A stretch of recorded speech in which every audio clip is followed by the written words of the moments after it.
Thank you so much. सर्वप्रथम मैं लज्जा टॉक को बहुत धन्यवाद देना चाहूँगी जिन्होंने मुझे इतना खूबसूरत प्लेटफॉर्म प्रदान किया।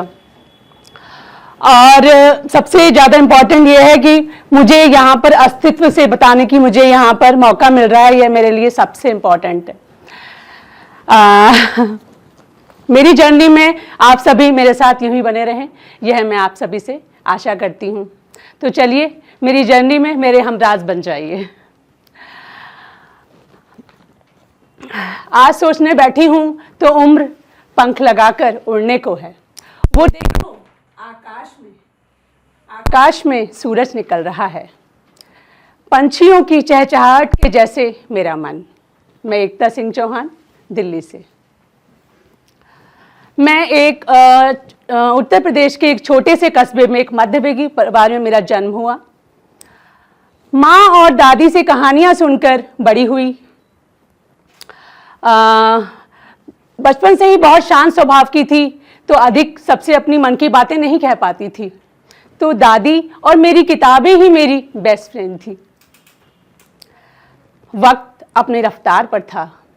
उसी दौरान मेरा विवाह हो जाता है और मैं एक छोटे कस्बे से निकलकर एक भागते दौड़ते शहर दिल्ली में आ जाती हूँ।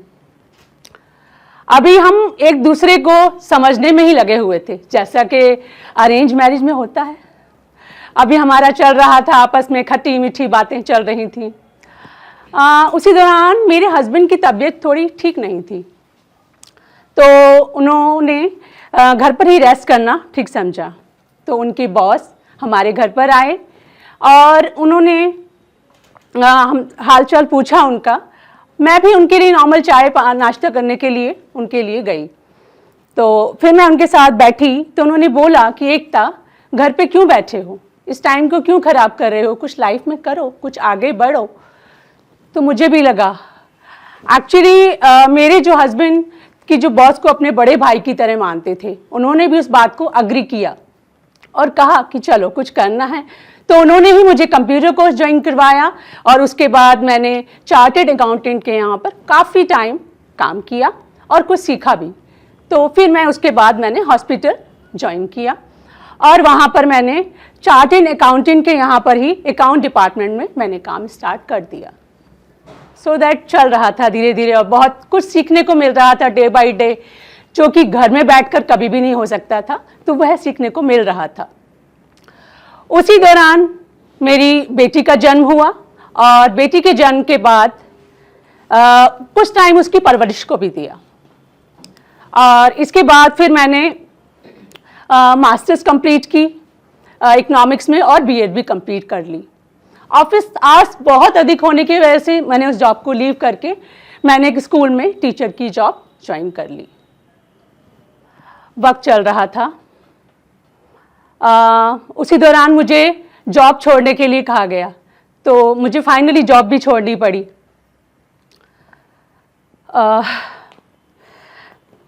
जॉब मुझे छोड़नी पड़ी। उसके बाद मुझे लगा कि अरे ये क्या हो गया, मतलब लाइफ में एक आप ऊंचाई पर थे और एकदम आपसे कहा गया कि आपको कुछ नहीं करना।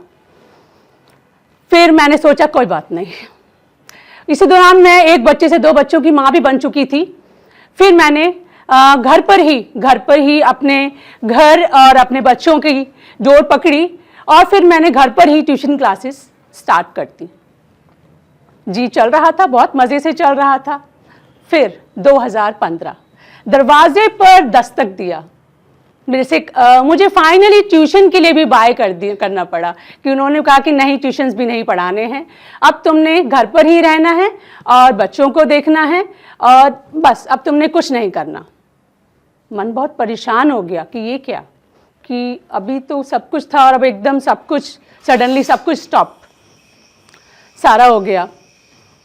फिर फाइनली मेरे अंदर से एक आवाज़ आई कि नहीं, कुछ तो करना है, ऐसे बैठ के तो नहीं चलेगा।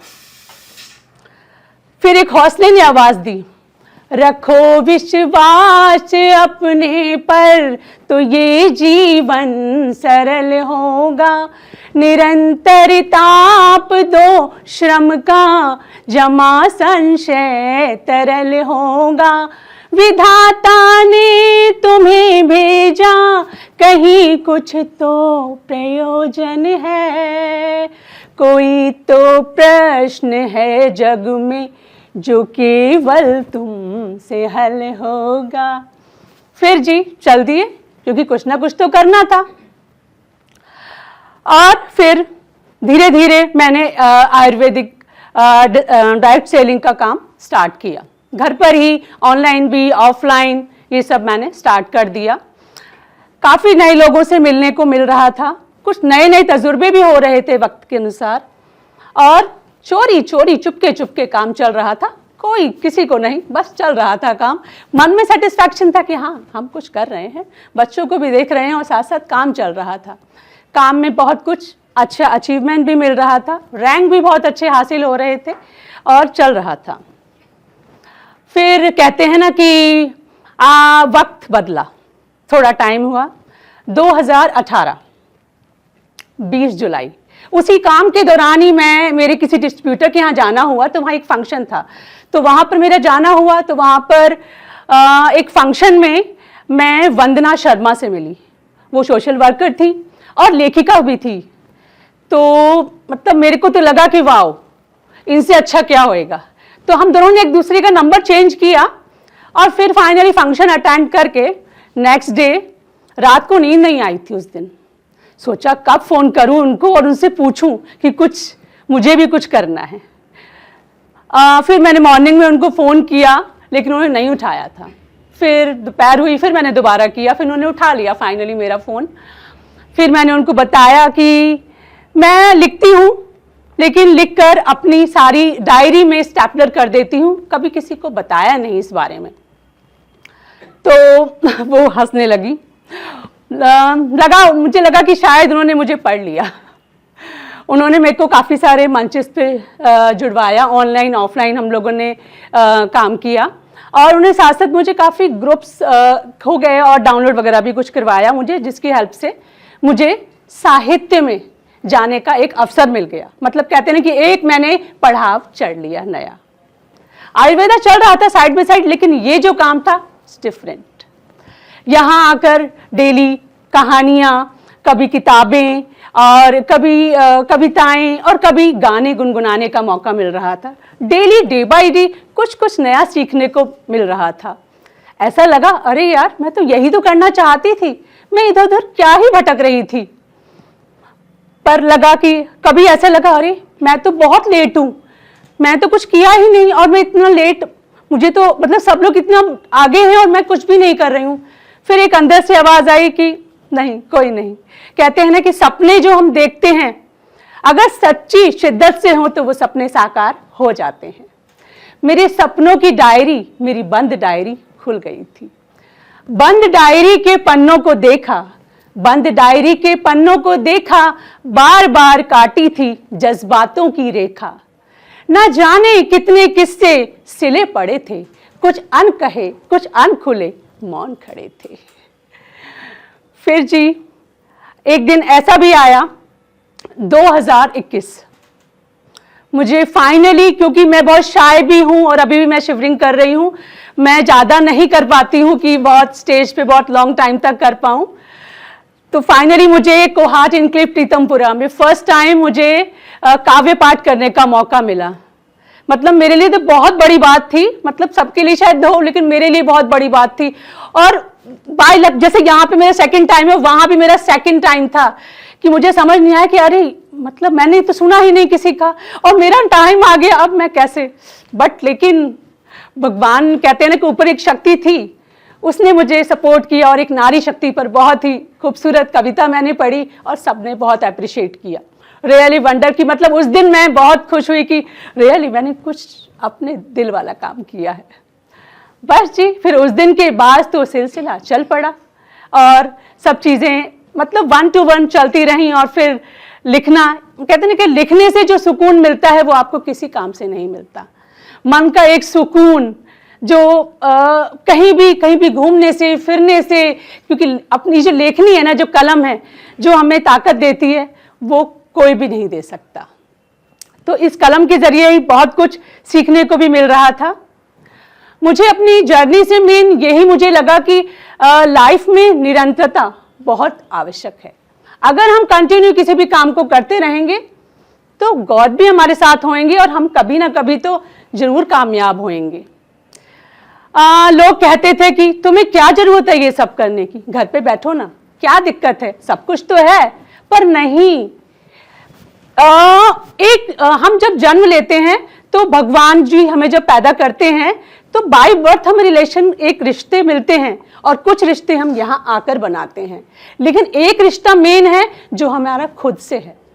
तो खुद का रिश्ता भी तो इम्पॉर्टेंट है कि आज मुझे लगता है कि लोग मुझे लेखिका के नाम से पुकार रहे हैं, कि लेखिका कह रहे हैं, कवित्री कह रहे हैं, तो अंदर से एक सुकून मिलता है, वो बहुत ही मस्त है, क्योंकि उसका कंपेयर शायद किसी से भी नहीं किया जा सकता है।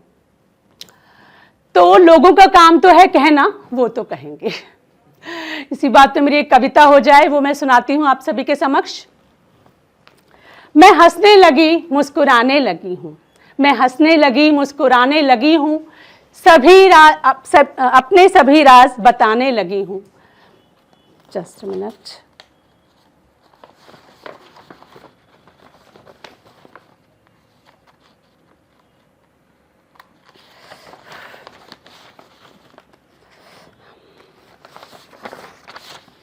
I am sorry.